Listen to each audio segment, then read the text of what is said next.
अस्सलाम वालेकुम दोस्तों, कैसे ठीक ठाक। एक हिंदू का सवाल डॉक्टर जाकिर नाइक से। और डॉक्टर जाकिर नाइक को कहा कि मुझे ज़्यादा से ज़्यादा मालूमात किस तरह आपसे मिल सकती है।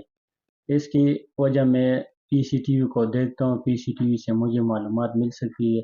आज मैं 3 दिन के बाद मेरा नंबर आया और आपसे सवाल पूछा मैंने। उसने डॉक्टर जाकिर नाइक को सवाल में शिकायत भी लगाए, उस पे सवाल भी किया और उस पे एक ऐसा बड़ा सवाल किया जो सारे दुनिया के मुसलमान वो नहीं बता सकते। मतलब ऐसे उलमा को छोड़ो, जिस तरह मुसलमान है वो नहीं बता सकते।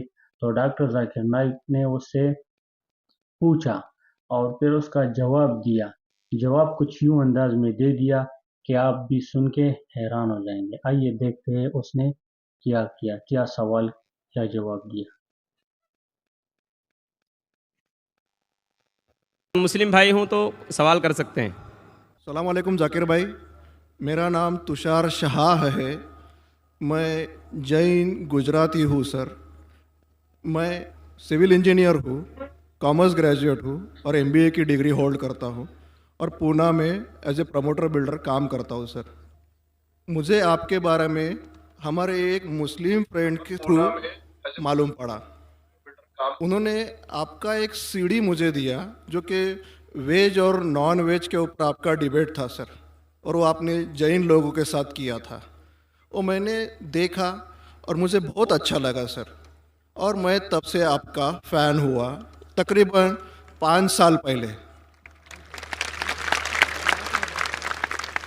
उसके बाद मुझे आपसे से ज़्यादा जानकारी कैसी मिले ये मैं खोज रहा था, तो मुझे क्यू टीवी के बारे में पता चला और मैं आपको क्यू टीवी पे देखना चालू कर दिया सर। उसके बाद में तो हमारी लॉटरी लग गई, पीस टीवी चालू हुआ सर। पीस टीवी तो 24 घंटे चलना चालू हुआ। और सर मैं यहाँ ब्रेक लेके बोलना चाहूँगा कि जितने भी जैन प्रिंसिपल्स है या जो भी राइट्स और रिचुअल जैन लोग फॉलो करते हैं, ये बचपन से लेके आज तक मैं समझने में फेल रहा हूँ सर। एक भी उनका प्रिंसिपल मुझे लॉजिकली एक्सेप्ट नहीं हो रहा है सर। ऑन द कॉन्ट्ररी, इस्लाम के जितने भी प्रिंसिपल मुझे मालूम पड़े, जो कि आपके थ्रू मालूम पड़े, 99.99% एक्सेप्ट हो रहे हैं, वो भी लॉजिकली सर। तो यहाँ दूसरी बात ऐसी हो रही है कि पीस टीवी के बारे में मैं थोड़ा आपकी परमिशन से बात करना चाहूँगा। मेरी एक रिक्वेस्ट है आपसे, कैन आई टॉक सर? सवाल थोड़ा मुख्तसर करें। हाँ जी, मुख्तसर जी ये। नहीं, असल में क्या है, बहुत सारे भाई कतार में खड़े हुए हैं, बहनें भी हैं, सबको मौका दीजिए जाकिर साहब को सुनने का। इसलिए प्लीज़ आप पहले अपने टॉपिक पे आ जाइए, आप क्या कहना चाहते हैं? सर पता है मुझे, मैं 3 दिन से नंबर लगा रहा हूँ, आज नंबर लगा है सर। तीनों दिन का बदला वसूल कर रहे हैं आप? जी नहीं सर, मुझे कुछ पीस टीवी के बारे में बात करना है, मुझे बात करने का मौका दिया जाए। सर ऐसा हुआ है कि पीस टीवी से मुसलमान लोगों को तो बहुत फ़ायदा होता नज़र आ रहा है, लेकिन उससे कहीं ज़्यादा फ़ायदा इस्लाम के बगैर जो मज़हब है उनको होता नज़र आ रहा है सर। इसका कारण मुझे जो ध्यान में आ रहा है ये है कि इस टीवी थ्रू बगैर इस्लामी मज़हब की जो किताबें हैं उस पर रोशनी डाली जा रही है सर, और उन लोगों को ये मालूमात मिल रही है कि उनके बुनियादी वसूल क्या है, उनके प्रिंसिपल्स क्या है। और आज जो नॉन मुस्लिम लोग हैं उनमें एक हिम्मत आ रही है कि वो उनके सो कॉल्ड धर्मगुरु को सवाल पूछने की ताकत रख रहे हैं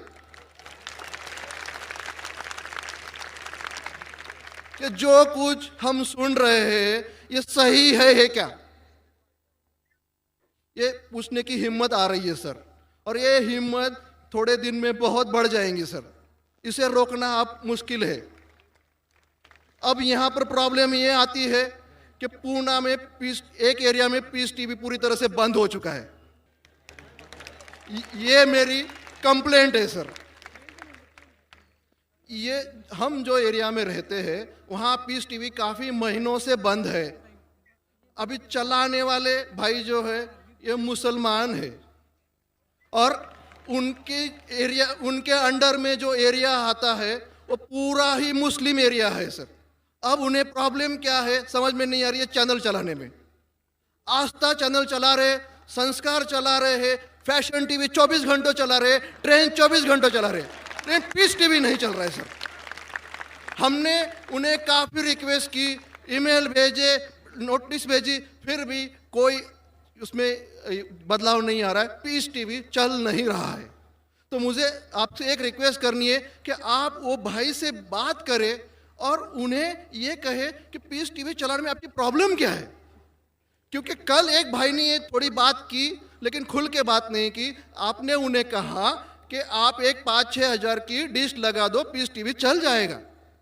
सर 5-6 हज़ार की डिश लगाने वाले की ताकत पूना में 500 लोग रहेंगे, 5,000 लोग रहेंगे, लेकिन पूना में बहुत गरीब लोग हैं जो कि ये अफोर्ड नहीं कर पाएंगे और उनका हक है कि पीस टीवी देखे करके। तो मेरी आपसे एक रिक्वेस्ट है कि आप वो भाई साहब का प्रॉब्लम क्या है वो देखें और पीस टीवी चालू करने के लिए रिक्वेस्ट करें।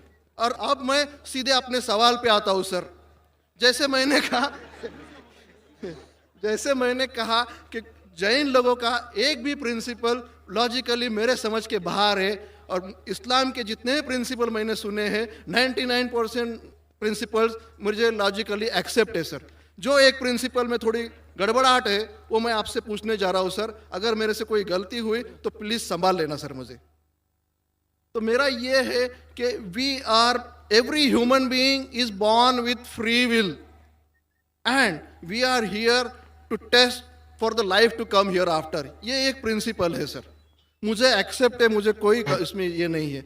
दूसरा प्रिंसिपल है सर तकदीर का, जहाँ मुझे थोड़ी गड़बड़ हो रही है।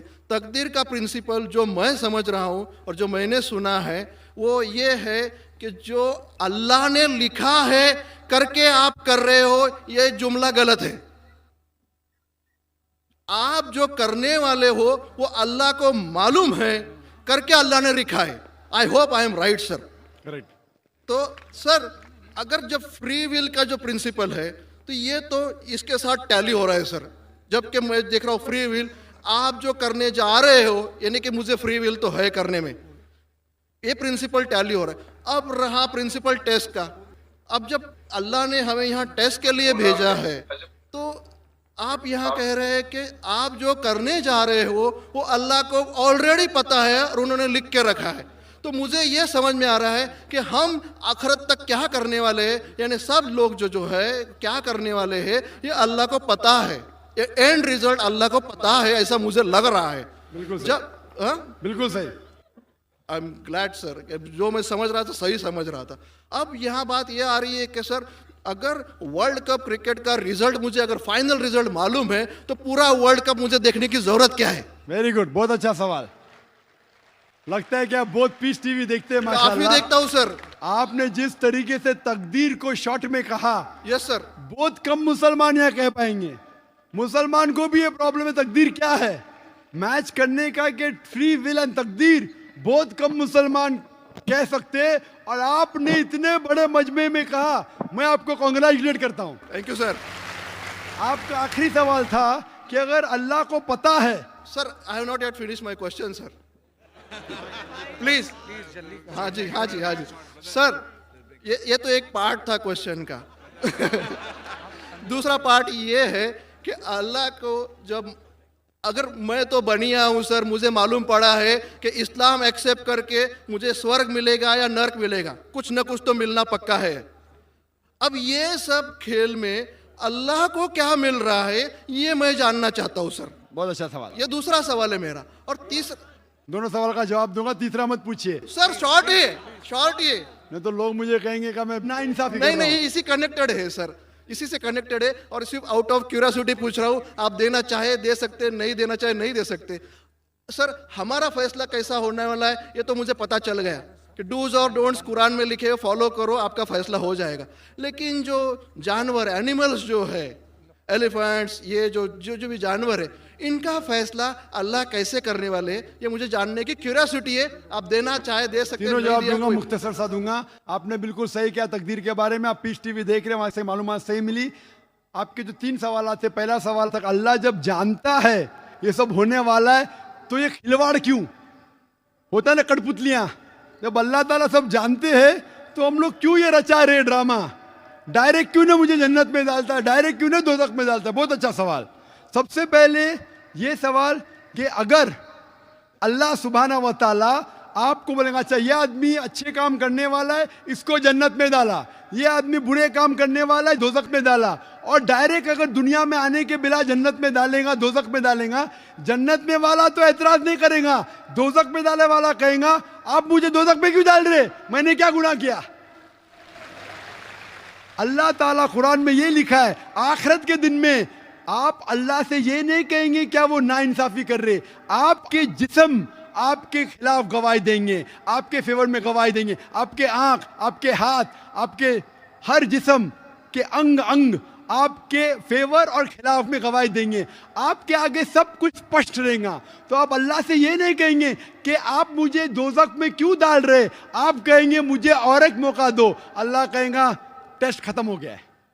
अगर डायरेक्ट आपको दोज़ख में डालेंगे तो आप कहेंगे अल्लाह ने, मिसाल के तौर पे अगर टीचर जानता है कि ये स्टूडेंट को फर्स्ट आने वाला है, ये स्टूडेंट फेल होने वाला है, अगर डायरेक्ट बोलेगा नो टेस्ट, आपको पास किया आपको फेल किया, पास करने वाला इतराज नहीं करेगा, फेल करने वाला बोलेगा अरे आपने फेल क्यों किया मुझे, अरे आप तो बुद्धू है आपको, लेकिन फेल क्यों किया, इसीलिए टेस्ट लेता है। अल्लाह ताला जानता है लेकिन आप उस पर एतराज नहीं किया आखिरत में, इसलिए टेस्ट ले रहा है। नंबर 2, अल्लाह को फायदा क्या है। अल्लाह को शैतान ने उसको चैलेंज किया था कि मैं तेरे बंदे को भड़काऊंगा, चैप्टर नंबर 7 में लिखा गया है। तो अल्लाह कहता है कि मेरे बंदे को तू भड़का सकेगा ही नहीं, जो मेरे बंदे ने उसको भड़काएगा। इब्लीस कहता है मेरे पनिशमेंट को डिले करो, गिव मी रिस्पाइट, अल्लाह डिले कर लेता है। अल्लाह क्यों कर रहा है, क्योंकि अल्लाह ताला के लिए इंसान सबसे बेहतरीन मखलूक है, बेस्ट क्रिएशन। बाकी creation don't have free will, इंसान को फ्री विल है, तो ये सबसे बेहतरीन क्रिएशन है। उनको खुशी हो रही कि बाकी जो लोग हैं, आपका तीसरा सवाल भी इसमें आता है, जो फरिश्ते उनको चॉइस नहीं, जो अल्लाह कहता है मानना ही पड़ता है, जानवर को फ्री विल नहीं है, जो अल्लाह ताला कहेगा जानवर करेगा, फ्री विल नहीं। इंसान एक ऐसी मखलूक है, ऐसा क्रिएशन है जिसके पास फ्री विल है, इसीलिए उसे खुशी होती है कि मैं फ्री विल देने के बाद ये इंसान मेरी इबादत कर रहा है। Answer number 2। आंसर नंबर 3, ये टेस्ट जानवरों के लिए नहीं है, जानवर के लिए टेस्ट नहीं, सिर्फ इंसान के लिए और जिन के लिए। जानवर अगर किसने भी कोई गलत किया, एक जानवर ने दूसरे जानवर के खिलाफ कुछ सिंग मारी, तो आखिरत के दिन पे उसका बदला लिया जाएगा और उनको खत्म किया जाएगा। इन लोग स्वर्ग और नरक में नहीं जाएंगे। इंसान सबसे बेहतरीन मखलूक है, सबसे अच्छा क्रिएशन है, सिर्फ वो जन्नत या दोज़ख में जाएंगे। और सवाल के पहले जो आपने पूछा था कि वो मुस्लिम ऑपरेटर पीस टीवी नहीं दिखा रहा है, हम क्या करें, आप बिल्कुल सही कह रहे हैं कि मुसलमान से ज्यादा गैर मुसलमान को फायदा हो रहा है, इसलिए वो मुसलमान टेलीविजन नहीं दिखा रहा है। और मैं कहता हूं ना, कुछ लोग नाम के मुसलमान रहते, पैसे के रहते, वो बाकी चैनल शायद उन्हें